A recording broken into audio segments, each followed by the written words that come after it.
She knocked and said, "I was told you need a cook."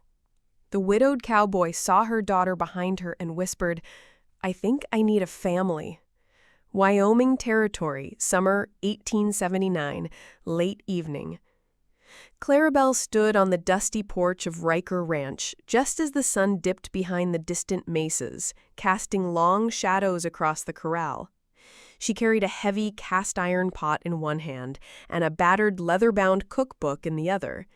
The dusk glowed red against the hay bales, lined up like silent sentinels. Taking a steady breath, she lifted her knuckles and rapped sharply on the weathered door. "Sir, I was told you need a cook." Her voice was calm, but the tremor in her hands betrayed exhaustion and hope. Inside, Jonah Riker smelled fresh hay and leather, but also the faint trace of sorrow in the air. He opened the door a crack, his tall frame silhouetted by lantern light in the hallway, eyes set in a line of tired permanence. He had lived alone since his wife's death from fever, 3 summers ago. Since then, he'd let the ranch run, but not his heart. He looked at Clarabelle's arms, laden with cooking gear and a book worn soft as memory. But he stiffened the moment he saw the child step forward, a little girl with dark curls and enormous, cautious eyes creeping out from behind her mother's skirt. "Daisy," Clarabelle murmured, her features softening as the girl's tiny hand gripped her sleeve. Jonah shifted. He had not allowed any new faces in his home since he had no idea how long ago now. And yet something cracked inside him. The child's gaze did not ask pity, it asked for belonging. He inhaled, his voice rough as uncut lumber. "I think I need a family." Clarabelle froze. Daisy blinked at him in surprise, clutching the pot strap, still not offering a word. Jonah put distance between them, as if stepping back from a cliff. Then he opened the door wide and silently stepped aside. Clarabelle set down the pot gently on the porch rail. Daisy stood motionless, thin face illuminated by fading light. Clarabelle nodded once, voice small with relief. "Thank you, sir." Jonah cleared his throat. He took a step back into the cabin, motioned toward the inside. Clarabelle lifted Daisy's hand and entered carefully, the pot in one arm, the cookbook in the other. The door swung closed softly behind them. Inside, the air smelled of dust, leather saddle, and the faint trace of his wife's rose-scented shawl, long since stored. A single oil lamp burned at the far end of the hallway. The walls were bare, save for saddles and a rifle hung with precision. His wife's portrait stared down from above the fireplace, her dark eyes full of warmth he had not allowed himself to feel since her passing. Clarabelle cleared her throat. "I know this is sudden. I understand if you have no work for me. We came all the way from Kansas. I can cook and I can help with chores. Daisy," she paused, turning to her daughter, "she will be quiet." Jonah looked at her, then studied the little girl, golden curls and hesitant stance. He remembered his own daughter's laughter, now gone. He glanced at the swinging lamp, then at Clarabelle's worn shoes and fragile calm. He motioned toward a chair by the hearth. Clarabelle carefully placed the pot on the floor and took Daisy's hand to guide her to the seat. The child sat, legs swinging, staring at the firelight until her reflection melted into the glow. Clarabelle set the pot somewhere near the table. Jonah cleared his throat. "What do you know about cooking for ranch hands?" His voice was terse, because he did not want to betray interest. Clarabelle straightened and replied evenly. "I cooked for travelers and teamsters on the Santa Fe Trail. I learned recipes from my mother and grandmother. Campfire stews, biscuits, preserves. I know how to feed men who ride hard and sleep on the ground." He looked at her, then at the pot again, then at Daisy's hands folded in her lap like a prayer. He nodded. Clarabelle exhaled slowly. "Thank you, Mr. Riker." He paused. "No titles here." His single word echoed. She bowed her head slightly. "Jonah." He grunted acknowledgement. Clarabelle set down the pot, arranging it near the hearth so its smell would rise. Daisy leaned forward, peering at Jonah's worn boots. Jonah cleared his throat once more, then offered, "Get yourselves comfortable. There is water in the basin, blankets on the shelf." Without hesitation, Clarabelle helped Daisy out of her coat and placed it gently over the back of a chair. The child's stance relaxed just a bit. Jonah turned away and looked toward the hallway leading to the bedrooms above. He did not say more. Clarabelle bent to light the small kerosene lamp on the table. Daisy sat close to the hearth, face flushed, eyes heavy from travel. Clarabelle removed her gloves and brushed the child's hair back, slowly, softly. Jonah watched from the doorway, unmoving, as he had done many times before. But this time, he did not feel nothing. He felt a cautious flicker. Clarabelle looked up, meeting his eyes briefly. "We will not be in the way," she promised. He nodded once. "We'll see." He closed the door without turning on the main light. Outside, the wind whispered against the logs. Inside, 3 hearts pulsed quietly in the dim glow of a lamp, and Jonah Riker wondered if he might have thrown open more than a door tonight. That evening, the wind howled against the wooden walls of the Riker Ranch, but inside, something warmer stirred. Clarabelle moved about the modest kitchen with sleeves rolled and purpose in her step. She was making her mother's southern meat pie, layers of slow-cooked beef, carrots, and onion tucked beneath a flaky golden crust. The scent of thyme, garlic, and browned butter began to fill the air, weaving through the beams and softening the hard edges of the house. Jonah Riker sat at the table, his elbows on the worn surface, eyes steady on her hands as she worked. He said nothing, didn't ask what she was cooking, didn't offer to help. He just watched, quiet, unreadable. Clarabelle pulled the heavy pie from the oven, setting it down with a thud that startled the silence. She portioned it into 3 plates, each slice steaming in the cold evening air. Daisy clambered into her chair, folding her hands like it was Sunday dinner. Her eyes shone. Clarabelle slid a plate in front of Jonah. "It's not fancy," she said, "but it's filling." Jonah didn't reply. He took a bite, chewed, then another, then more. Clarabelle waited, hoping for something, a nod, a word, anything. But Jonah just kept eating, in silence, until the plate was clean. He stood, carried his dish to the basin, and began to wash it himself. Clarabelle blinked. She'd expected resistance, maybe even a command. Not this. Quiet, almost respectful.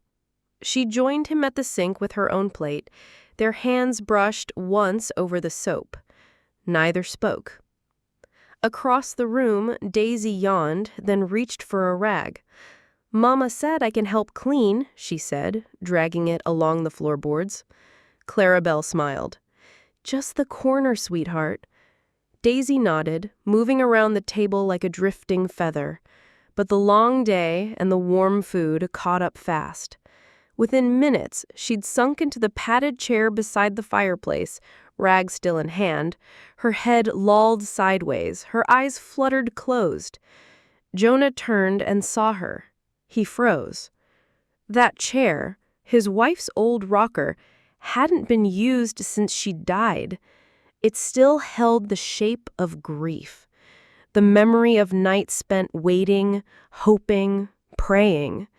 And yet, here was a child, small and trusting, curled where silence used to sit. Jonah moved to the hallway. From a drawer he hadn't opened in 3 years, he pulled out a woolen blanket, his wife's, patterned in blue and rust. He hesitated a long moment, fingers trembling over the edge of it. Then he returned, stepped quietly toward the fire, and knelt beside Daisy. Gently, he draped the blanket over her shoulders. Clarabelle, standing at the sink, saw it all. Her breath caught. She hadn't expected kindness. Not like that. Not from a man with so many walls. Jonah stood again and didn't look her way. Instead, he walked to the door, opened it a crack, and stared out into the cold. The wind blew in sharply. He didn't flinch. Clarabelle whispered, "Thank you."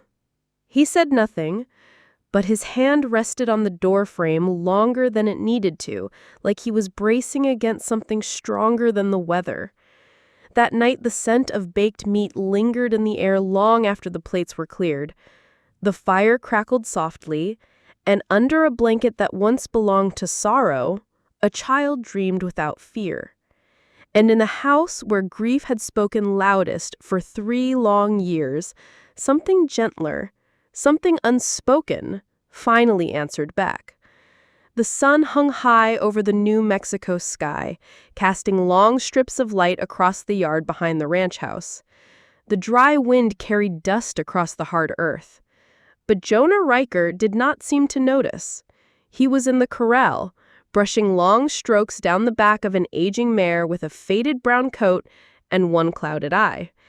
Clarabelle stood at the kitchen door, wiping her hands on a towel, watching the quiet man with the same quiet animal. The horse didn't flinch when Jonah ran the brush over her shoulders, even when he murmured things low enough that only the wind might hear. Clarabelle had seen this kind of gentleness before, once, in her father's hands, when he thought no one was watching.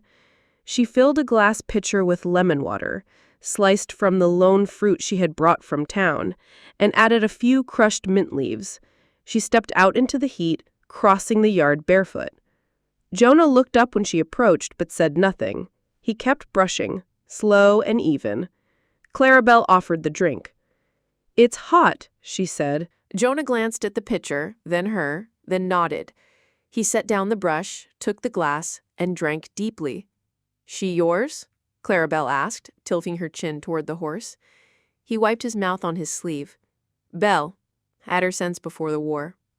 Clarabelle blinked. "That's a pretty name." He met her eyes for just a second. "It was my wife's." She understood then why he treated the horse like memory-made flesh. "She seems gentle." "She lost her eye in a hailstorm," he said. "Some horses panic when they lose sight. She just adapted." Clarabelle nodded slowly. "Strong ones always do." They stood in silence a while longer, the wind threading through the fence rails. Jonah turned to face her, the glass still in hand. "You from Georgia?" Clarabelle looked surprised. "The accent?" "That in the way you cook," he said with a barest flicker of a smile. She allowed herself a soft chuckle. "Born in Macon, left when I was 16. Too many ghosts." Jonah's eyes darkened. "I know the feeling." Clarabelle shifted, then said quietly, "My father died at Antietam. My brothers not long after. Mama passed before the war ended." Jonah looked down at the horse and stroked her neck. "My wife died here. Fever took her fast. 2 winters ago." Clarabelle's voice barely carried. "And Belle?" "She stopped eating after," Jonah said. "I think she missed her."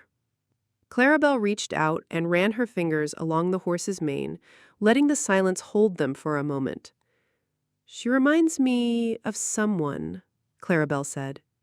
Jonah looked up. "Your husband?" She shook her head. "There was no wedding, just a mistake made in trust. He disappeared before Daisy could say her first word." Jonah studied her face, not with judgment, but something else. A softness, maybe, a new understanding. "I thought about giving her his last name," Clarabelle added, "but he didn't earn it." Jonah nodded slowly. Names mean something. The heat pressed around them, but Clarabelle felt the heaviness in her chest ease a little. Maybe it was the shade. Maybe the fact that someone was finally listening. Jonah drank the last of the lemon water and handed her the empty glass. "Thank you." She took it. "You're welcome." He reached for the brush again, and as he ran it down Belle's side, he said, "Daisy likes to talk. You don't." "I used to," she said. "Then life gave me more to carry than to say." He paused, looking at her. You still carry it well. Clarabelle met his eyes. So do you. Neither of them smiled, but when she walked back to the house, Jonah watched her go. Not out of suspicion or politeness, but because for the first time in years, the silence didn't feel so necessary.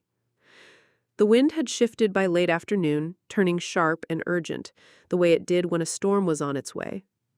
Clouds stacked like bruises over the horizon, and the golden hue of the prairie faded into gray. Inside the cabin, Clarabelle stared up at the ceiling where a slow, rhythmic drip pattered into a tin bucket. She set down her sewing and stepped outside, eyes lifting toward the roofline. A board had come loose near the chimney. From the ground, she could see the dark patch where wind and water had begun to claim their ground. Jonah was hauling feed into the barn when she came around the side of the house, with a hammer in one hand and a bundle of shingles under the other arm. "You should not be climbing roofs," he said, before she even spoke. Clarabelle didn't break stride. "You should not be letting rain into your kitchen." He stood, arms crossed, watching her make her way toward the stacked ladder. "The last storm ripped 2 boards clean. I was going to fix it." "When?" she asked, already climbing. "Before or after the next one tears the whole roof off?" He muttered something under his breath and followed. The wind picked up as she reached the top. From up there, the view stretched for miles. Rolling grass, the fence line, and far beyond that, the ghost of the old road.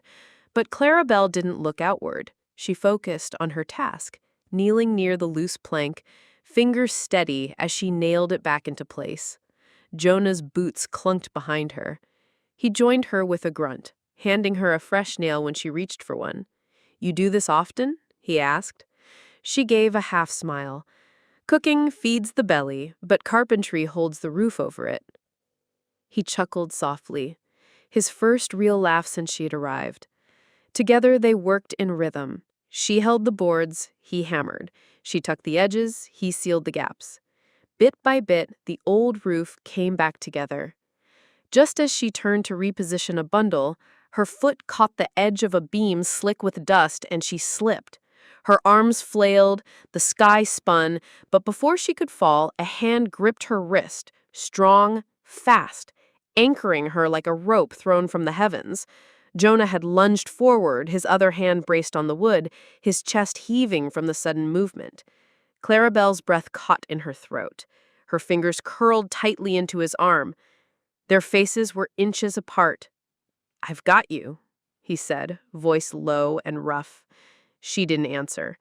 They stayed like that, breath mingling, hearts racing, eyes locked in something far older than words. His hand didn't let go. Not until... "Dinner's ready," Daisy's voice rang up from below like a sudden bell. The spell broke. Clarabelle inhaled sharply. Jonah helped her up, his grip lingering just long enough for both of them to feel the absence when it left. They finished the last shingle in silence, though neither heard the wind anymore. By the time they climbed down, the sky had begun to glow with the strange lavender light of an approaching storm. Clarabelle dusted her hands and glanced at him. "Thank you," she said quietly. Jonah nodded, jaw tight. "I meant what I said. I've got you." She didn't reply. She just went inside, heart pounding with something that wasn't fear, but felt just as fragile. The morning after the storm was calm in the way only prairie mornings could be still, pale, almost reverent. Clarabelle rose early and began straightening the sitting room while Daisy still slept, curled under a quilt by the hearth. She was dusting the shelves when her hand brushed the edge of a drawer beneath the bookshelf, one she had never seen opened. The knob was stiff, unused. It stuck, then gave way with a faint groan. Inside was a bundle of old letters tied neatly with faded ribbon. Clarabelle hesitated. She glanced over her shoulder, no one in sight, then untied the ribbon carefully as though the paper might crumble at her breath. The writing was tight, beautiful and unmistakably feminine. She read the first few lines, her heart tightening with every word. "Jonah, my love, I know the fever will win this time. There is so much I wanted to say, too much to fit in one note. But if you find this after I'm gone, Please, please remember. Don't let your grief become the house you live in. Grieve me, but do not bury yourself with me. The signature at the bottom was small. Belle. Clarabelle's fingers trembled, the weight of the words pressed like hands around her chest. She carefully folded the letter, tied the ribbon again, and placed it back exactly as she found it. She said nothing. That evening the air held the first breath of winter. A cold draft whispered through the corners of the cabin, and the fire burned steady in the hearth. Clarabelle stirred the pot of beans and cornbread, her thoughts still circling that delicate script. Jonah sat at the table, coloring. Jonah came in late from tending the livestock. He smelled like leather and pine smoke. His usual silence wrapped around the room, but tonight felt different. After supper, Clarabelle began to gather the plates. Jonah stood too, then surprised her by gently taking them from her hands. "I'll handle this," he said. She nodded, unsure. When she returned from tucking Daisy into bed, the kitchen was clean. The room was dim, lit only by the fire's low glow. Jonah sat in his usual chair beside it. The other chair, the one across from him, always empty, always sacred, was pulled slightly forward. He looked up as she entered, then he patted the cushion beside him. Clarabelle stopped. He said nothing, just waited. Slowly, as if unsure whether she was trespassing on something holy, she crossed the room and sat down. The fire cracked. Jonah's voice was barely above a whisper. She always sat there, even when she was too weak to speak. She liked to listen to the wind. Clarabelle looked at the flames, then at him. She was kind. I can tell by the way this house remembers her. He nodded. She left me a letter. I know, Clarabelle said softly. Jonah didn't react. He just turned his head toward the window where the stars blinked faintly behind frost. She said, I shouldn't let grief become the house I live in. Clarabelle leaned forward. Do you think it already did? I think it still tries to. She looked down at her hands, resting in her lap. And now? Jonah turned toward her, eyes darker in the firelight.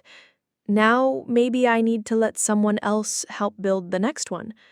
Malone's work quickly bristly mustache. The fire popped between them. Clarabelle felt her breath catch, not because he had said he loved her, but because he had offered her a chair, a space beside him, a beginning. The wind carried a strange silence that morning, too still, too watchful. Clarabelle noticed at first the way even the birds seemed to hold their breath. Jonah was out by the corral, fixing a fence rail, while Daisy played with her rag doll on the porch steps. That was when the man arrived. He came on horseback, alone but confident, dressed finer than most passers-by, in a brown coat with polished boots and gloves too clean for honest work. His horse snorted and pawed at the ground, like it sensed the unease before the humans did. Clarabelle stepped outside, instinct prickling. She reached behind the doorframe for the small kitchen knife she always kept near. The man dismounted slowly, smiling like a salesman, but with eyes that measured every corner of the ranch. "Good day, ma'am." He tipped his hat. "I believe we have mutual concerns." The little girl, Daisy, is it? Clarabelle's voice was steel beneath civility. Who are you?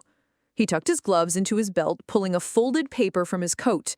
Name's Warren Keyes. I'm kin to the late Samuel Langdon, my cousin, which by law makes me the next blood relation to his daughter. I've come to claim custody. Clarabelle felt her knees weaken. Daisy shrank behind her, clutching Clarabelle's skirt. That man is not your cousin, Clarabelle said, her voice trembling with fury. And Samuel never gave you the right to speak for him. He's dead, and so is whatever claim you think you have. Warren gave a slow, calculated smile. I figured you might say that, which is why I've brought documentation. He waved the folded paper. Sworn statements, official seal from Santa Fe, all legal. And when the marshal arrives next week, you'll be expected to comply. Jonah had approached silently behind the man, tools still in hand. He stopped at the bottom of the porch steps, eyes locked on Warren. You're trespassing, he said simply. Warren turned, taking a step back at the sight of Jonah's size. And you must be Mr. Riker. I was told you were a reasonable man. I'm here for a child, not trouble." Jonah's face remained unreadable. He didn't raise his voice, didn't reach for a weapon. He just stepped forward, standing between Warren and the porch. "This house ain't yours. This child ain't yours, and your blood never earned you the right to call her family." Warren blinked, thrown by the calm. "I have rights." "You want to risk harboring a child that by law," Jonah cut him off, "no law gives a man the right to twist a child into ransom. I've seen your kind before, dressed clean, words slick, hands dirty." Clarabelle stepped forward now, fury burning behind her calm. "You worked with the quartermaster in Fort Lincoln. My daughter's father trusted you once, and you used that trust to smuggle liquors and maps out west. You got thrown out for bribery. Now you think because I was there, because I saw what you did, you can use my child to silence me?" Warren's mask cracked just slightly, but then he smiled again. "You've got quite the imagination, but let's see how bold you are when a federal writ comes to your door. I'll be back, and I'll have a warrant next time." He mounted his horse without waiting for a response and rode off, the dust of his threat trailing behind him like a storm cloud. For a long moment, neither Jonah nor Clarabelle spoke. Daisy clung to her mother's leg, wide-eyed.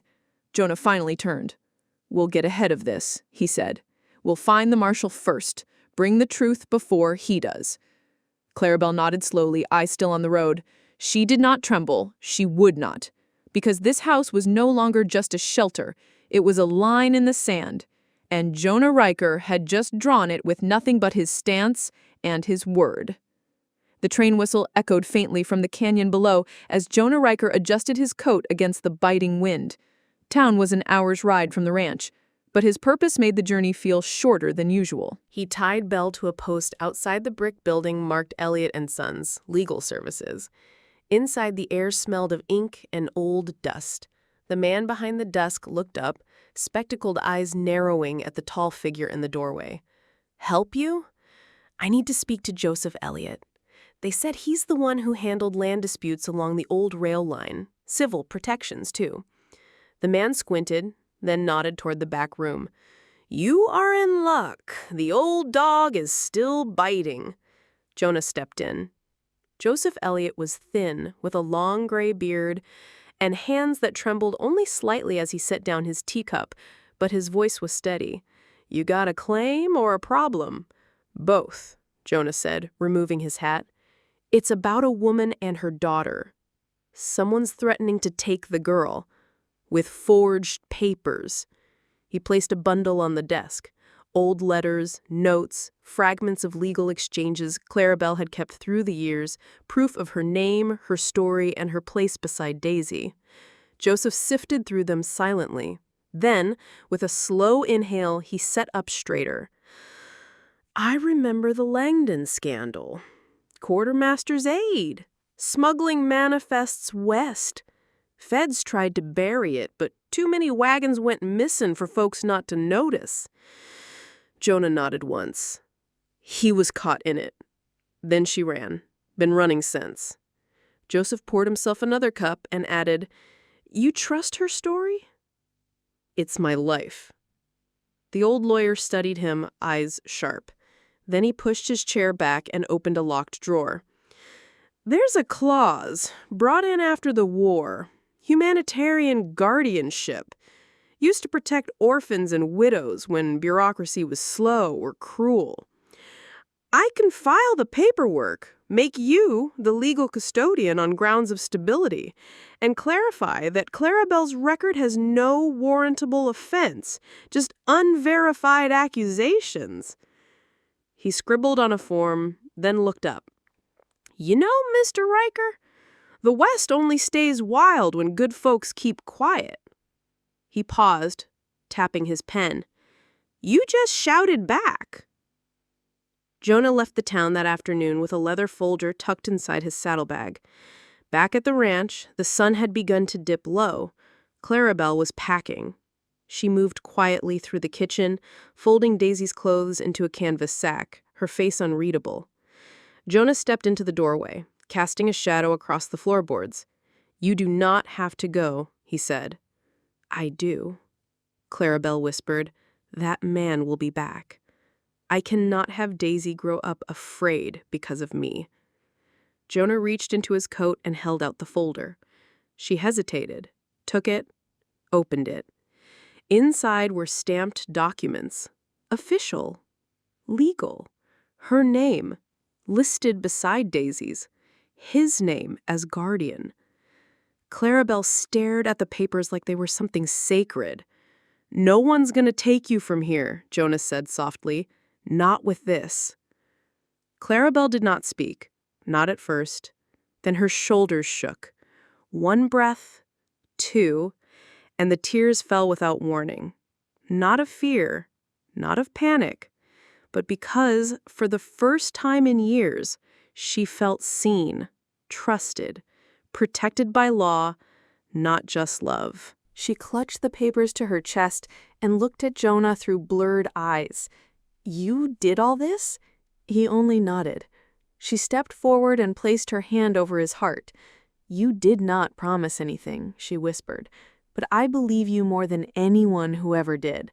They stood there a long time, between a packed bag and an unpacked truth, and outside, the wind no longer felt cold.